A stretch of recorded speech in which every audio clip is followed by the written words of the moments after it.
Следующий вопрос. Как избавиться от ревности и научиться доверять супругу? Ревность – это чувство собственности. Это допускается между супругами. Некоторый, скажем, элемент или доза ревности, как здоровая. Да? Потому что муж должен думать, что это моя жена, мне принадлежит. А жена должна думать, мой муж, он мне принадлежит. Вот это и называется брак, что они как одно тело. Я, ты как одно тело, говорится. Вот все, две души, но в одном теле, в одной лодке плывут муж и жена. Это допускается. Но при этом нужно знать, зачем мы вместе, к какой цели мы идем. То есть еще третий момент, кроме мужа и жены, еще третий получается как бы. Куда мы в этой лодке все-таки гребем? Да, в одном направлении нужно плыть-то в одном направлении, лодка-то одна. И вот нужно знать третий момент жизни, куда мы плывем. Вот. Вообще ашрам семейной жизни, ашрам – это духовный уклад, говорится. Это во всех писаниях говорится, что это духовный уклад. Он освещается.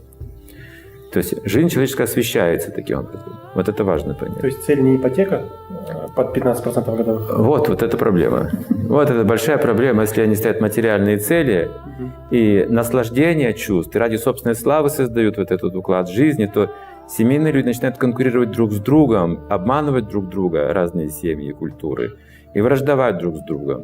То есть буквально вот в древних писаниях говорится, что это не семейная уже жизнь, не дом получается семейного человека, а змеиная нора, говорится, где накапливается яд зависти. Вот в таком сознании. Если цель просто деньги и личный успех. То есть ради своей семьи я начинаю обманывать других людей, другие семьи, чтобы просто выгоду извлечь из этого. И есть другой момент вот этой ревности, отрицательный, когда мы пытаемся присвоить и подчинить, поработить партнера. То есть ревность – это чрезмерная. То есть мы лишаем свободы человека, проявляем таким образом неуважение. Да? Тот, кого мы ревнуем, он начинает чувствовать, что как бы мне не доверяют, меня не уважают. Какая-то глупость по отношению ко мне, недоверие, да? Меня подозревают в мельчайших вещах. Теряет свободу человек в браке. Это очень опасно. То есть таким образом брак сковывает людей, получается, как ловушка. Вот эта ревность, она очень как бы отвратительной становится. То есть чрезмерная привязанность мудрецами запрещена в семейной жизни. Чрезмерная привязанность. То есть она может быть здоровой. Означает, что человек не должен чувствовать, что он попал в ловушку.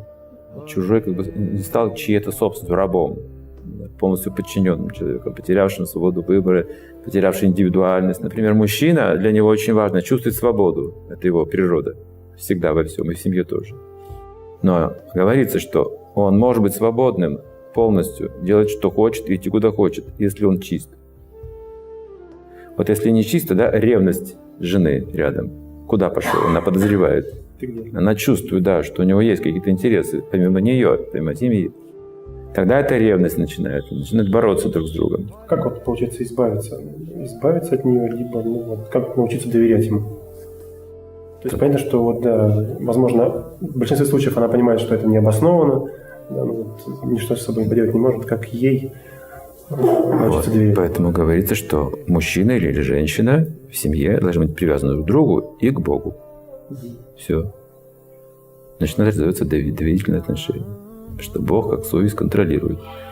Человек становится как? Восприимчив к заповедям, к чистоте, к морали, к духовности. То есть его уже контролирует эта сила.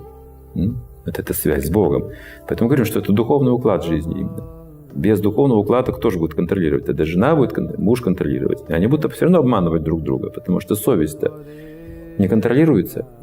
Она же не контролируется. Если Бога нет в семье, то совесть не контролируется. И он все равно смотрит налево, тут направо, они где-то там в тайне еще какую-то жизнь заводит параллельную.